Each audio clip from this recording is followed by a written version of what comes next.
Now, you don't need me to tell you that Martin Scorsese is one of the most accomplished and influential directors still working in Hollywood today. I mean, the man who directed Taxi Driver, Raging Bull, Goodfellas, and Gangs of New York really doesn't need much introduction from anyone, least of all me. And the fact that he's one of the few high-profile people in the industry to speak out about the gradual destruction of filmmaking by the endless tidal wave of remakes, sequels, and superhero movies officially makes him a legend in my book. So I was pretty excited to go see Killers of the Flower Moon over the weekend. There was a lot of buzz around the movie. It was telling an interesting story about a time in American history that doesn't get nearly enough attention these days. And let's be honest here, with Scorsese being 80 years old and talking more and more frequently about retirement, well, it might well turn out to be his final film. In a year cluttered with unwanted sequels and the dregs of the dying superhero genre, something like this was exactly what I was looking for. An epic, mature and reflective period piece with a talented cast made by one of the last great directors still working today. And I'd love to be able to tell you that Killers of the Flower Moon really is Scorsese's magnum opus, the final epic swan song to a storied career spanning half a century and the uncontested best film of 2023. That would be a bit of a lie though. While it's definitely the work of an auteur director who cares deeply about the subject matter, the cinematography and performances are top notch from start to finish, and the atmosphere of slowly building tension and dread leaves you mentally and emotionally exhausted by the ends. The problem is that the end comes about an hour before this movie actually finishes, and instead of providing a satisfying emotional release to everything that's been so laboriously built up over the previous 2.5 hours,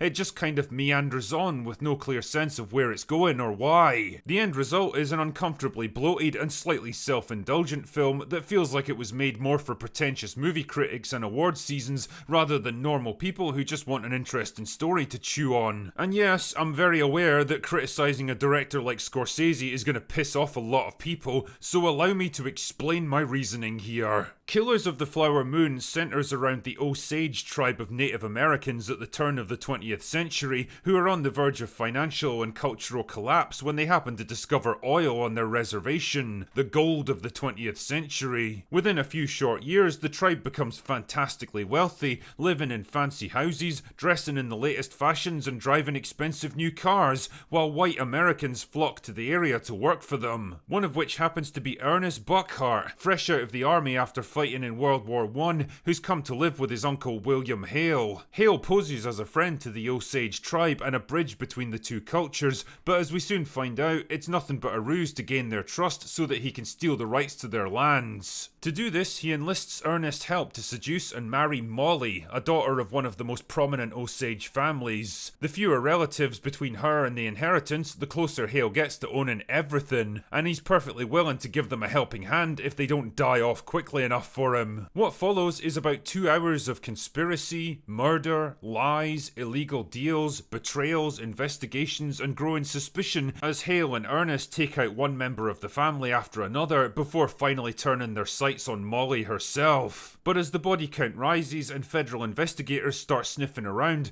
Ernest begins to question whose side he's even supposed to be on. But will he see the deadly plan through, or will he risk everything by turning against his dangerous uncle? Now, when it comes to criticising this movie, we might as well address the elephant in the room right off the bat. The runtime. Flower Moon is 3.5 hours long, and holy shit, you really start to feel it after the first two. I mean, Scorsese isn't exactly known for producing tight, fast-paced movies these days, and it's totally possible to have a film of this length if there's enough plot and character development to justify it, but that's the problem. There isn't in this case. The story isn't a particularly complicated one. In fact, everything that's depicted on screen is exactly what it appears to be. Hale's intentions are spelled out right from his first scene.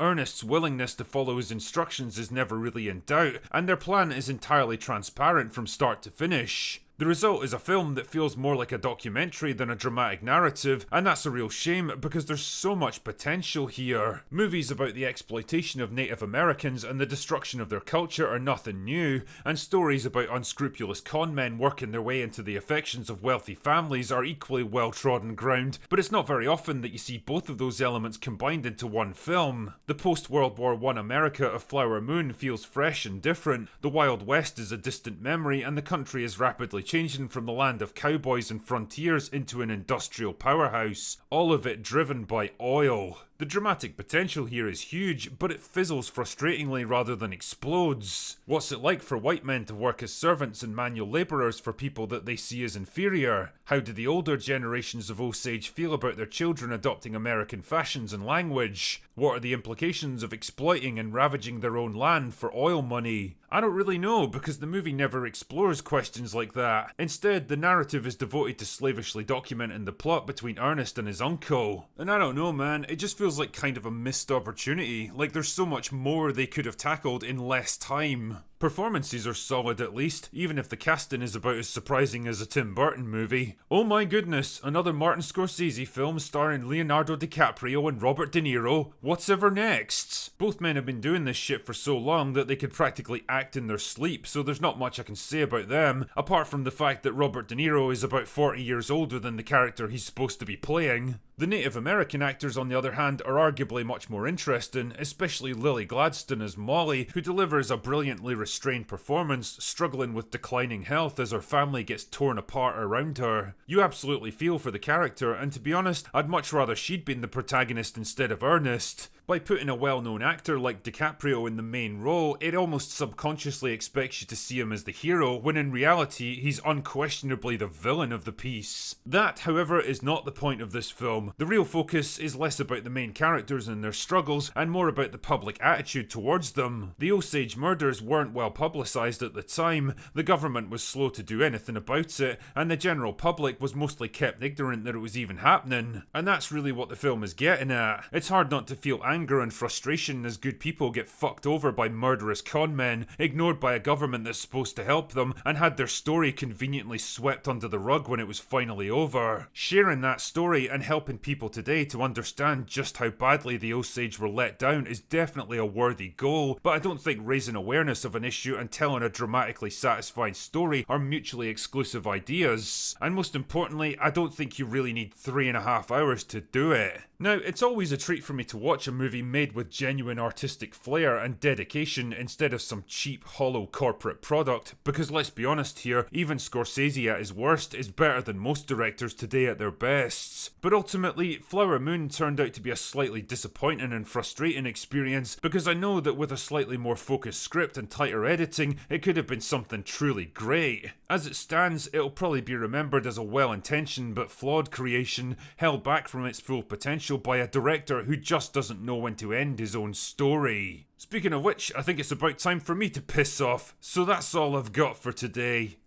Go away now.